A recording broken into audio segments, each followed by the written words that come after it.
بیٹیاں سانجھی نہیں ہوتی تو جو سڑکوں میں بیٹھے ہیں بچیوں سمیت، بس ہم لوگ مرضی ہماری اپنی ہے، مخصوص سا ہمارا مزاج ہے، اس کے مطابق زندگی گزارنا چاہتے ہیں۔ اصل احساس ہے جو رسول کریم نے عطا فرمایا ہے۔ اب تو ایسی ہوا چلی ہے کہ ہر شخص سوچتا ہے تمام شہر جلے بس ایک میرا گھر نہ جلے۔ یہ ہمیں بنا دیا گیا ہے، یہ خود غرضی سکھا دی گئی ہے، مادہ پرستی۔ بہرحال بات زیادہ نہیں کرنی۔ حضرت عبداللہ ابن عمر کہتے ہیں میں اور جناب انس بن مالک حضور کی بارگاہ میں بیٹھے تھے، اچانک دروازے پہ دستک ہوئی۔ حضور نے فرمایا دروازہ کھولو، جو بندہ دروازے پہ آیا ہے وہ جنتی ہے۔ یہ ذرا دیکھو میرے نبی پاک کا علم غیب، یہ دیکھو مسند امام احمد بن حنبل میں حدیث موجود ہے۔ اور میرے اعلیٰ حضرت نے تو بات ہی ختم کر دی، کہنے لگے اور کوئی غیب تم سے نہاں ہو بھلا جب خدا ہی نہ چھپا رہا، تم پر کروڑوں درود۔ نبی کریم علیہ السلام نے فرمایا جو بندہ دروازے پہ جنتی ہے۔ فرماتے ہیں ہم نے دروازہ کھولا تو بندہ بڑا سادہ تھا، تازہ وضو کیا تھا تو پانی کے قطرے داڑھی سے گر رہے تھے اور جوتے اس نے لپیٹ کے بغل میں رکھے ہوئے تھے۔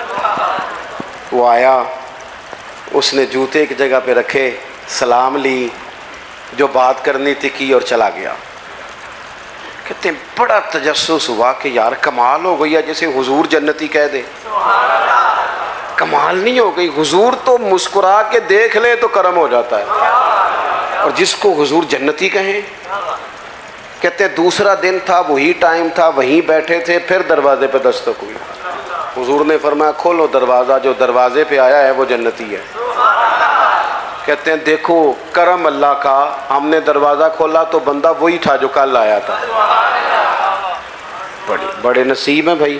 کہتے ہیں اسی طرح آیا، وضو تازہ کیا ہوا تھا، کوئی بات کی اور چلا گیا۔ اللہ کی قدرت کو حسن اتفاق، کرم بالائے کرم، وہیں بیٹھے تھے، تیسرا دن تھا، پھر دستک ہوئی، میں ہوں اور جناب انس بن مالک تھے، دروازے پہ آنے والا آیا، محبوب نے فرمایا کھولو بھئی جنتی آ گیا ہے۔ کہتے ہیں وہی بندہ آ گیا۔ میں بریلی شریف میں حاضر تھا انڈیا میں، تو اعلیٰ حضرت کے بھائی ہیں مولانا حسن رضا، ان کے پوتے تھے شیخ الحدیث مولانا تحسین رضا رحمۃ اللہ تعالی علیہ۔ ان سے میں نے کہا حضرت اپنا کوئی شعر سنائیں۔ بڑے قابل عالم تھے، 2008 میں ان کا وصال ہوا۔ انہیں اپنا شعر سنایا، کہنے لگے علم غیب رسول کے منکر اس حقیقت کو بھول جاتے ہیں، غیب مانا کہ راز ہے لیکن راز اپنوں سے کب چھپاتے ہیں۔ وَعَلَّمَكَ مَا لَمْ تَكُنْ تَعْلَمْ۔ نبی کریم علیہ السلام نے تیسرے دن بھی فرمایا جو دروازے پہ آیا ہے وہ بندہ جنتی ہے۔ فرماتے ہیں دروازہ کھولا تو بندہ وہی تھا۔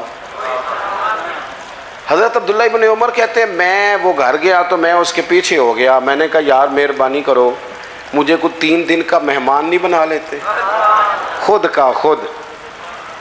کہتے میں ڈھونڈنا چاہتا تھا کہ پتہ کروں کون سا ایسا عمل کرتا ہے جس کی وجہ سے 3 دفعہ حضور نے جنت کی بشارت دی۔ اسی بھی پتہ کرائی ہے، پتہ کرو انہیں پیسے کمیں کٹے کیتے نا، پتہ کرو مشہور کے جو ہے، پتہ کرو شارٹ رستہ کون سا ہے۔ اس سے بندہ کمزور ہو جاتا ہے، کمزور۔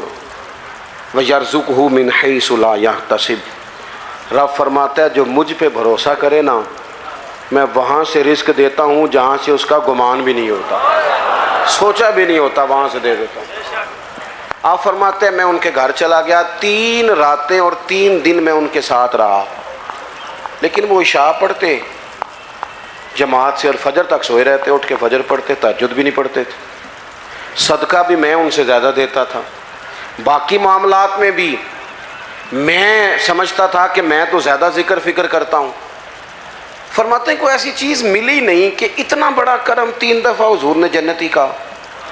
فرماتے ہیں میں تیسرے دن آنے لگا تو وہ مجھ سے کہنے لگے آپ کس لیے آئے تھے؟ سمجھ نہیں آئی، کیونکہ گھر تو قریب ہی ہے اور 3 دن مہمان کوئی رہے تو بات تو سمجھنے والی ہے۔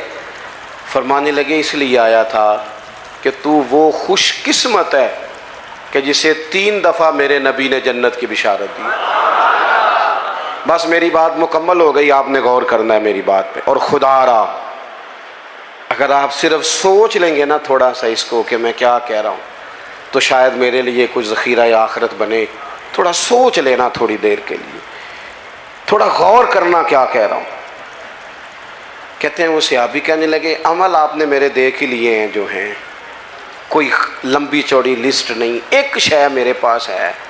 یہ مسند امام احمد بن حنبل میں حدیث موجود ہے.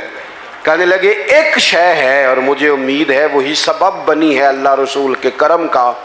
کہا وہ کیا؟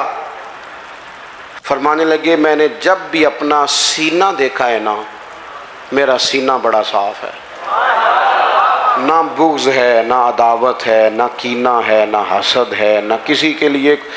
14 طبق دلے دے اندر تے اساں تمبو وانگوں تانے، دل دریا سمندروں ڈونگے تے کون دلاں دیاں جانے. کہنے لگے سینہ کشادہ ہے، سینے میں حسد عداوت بغض. جو سینے صاف کرے نا اس کے لیے بشارتیں ہوتی ہیں. حضور نے جو ہمیں اسوہ حسنہ دیا ہے وہ سادہ ہے، کھلے دل والا ہے. اپنی زندگی نبی کریم کے طریقوں، کسی نہ کسی کو فالو کرنا جو ہے تو رسول کریم کو کرے نا، نبی کریم کی بارگاہ میں حاضر ہونا، تاکہ ہماری زندگی کے سارے معاملات بہتر ہو سکیں. دعا کرتا ہوں جن دوستوں نے اتنا اچھا اہتمام کیا اور جو تشریف لائے، اللہ سب کی حاضری قبول فرمائے. ہو گیا نا جی، اب نماز کا بھی ٹائم ہو جی. اچھا چلے میں 1 منٹ بات اور کر دیتا ہوں جی. میں نا جی 20 منٹاں والی تقریر نہیں، تسی مولوی ہو سدیا جڑا تھوڑی تقریر کرتا ہے، یہ تو پھر تمہیں پرچی پانی چاہیے سی. آپ غور کریں جی، اللہ آپ کو خوش رکھے. میں انہیں جو گئی ہیں جی، بس میں جو بات کرنی تھی کر بیٹھا ہوں. اللہ خوش رکھے. یا آپ مجھے کوئی مخصوص مضمون دے دیتے میں اس پہ بات کر دیتا. اب تو میں نے جو کرنا تھا وہ کر لیا. اور میری کوشش ہوتی ہے کہ ایک بات بھی اضافی نہ ہو، نہ گل تھوڑی کھینچ لئیے تاکہ لمبی ہو جائے، ایسا نہیں. مضمون ہو، مضمون کی بات ہو اور موقع کے مطابق ہو. وہ میں کر لیا. چلے ایک بات میں اور کر دیتا ہوں دوستوں کے کہنے پر. دوستو حضور کی جو ولادت ہے نا، جو میلاد ہے، وہ انقلاب کا نام ہے. میلاد کا جو لفظ ہے نا، ہمارے ہاں تو کچھ چیزیں اس طرح بنا دی جاتی ہے نا کہ کوئی ایونٹ آیا تو منایا اور گزر گیا ہے. میلاد ویسے تو یہ ایک مستقل عنوان ہے کہ اس پر گفتگو کی جائے. میلاد ایک انقلاب کا نام ہے.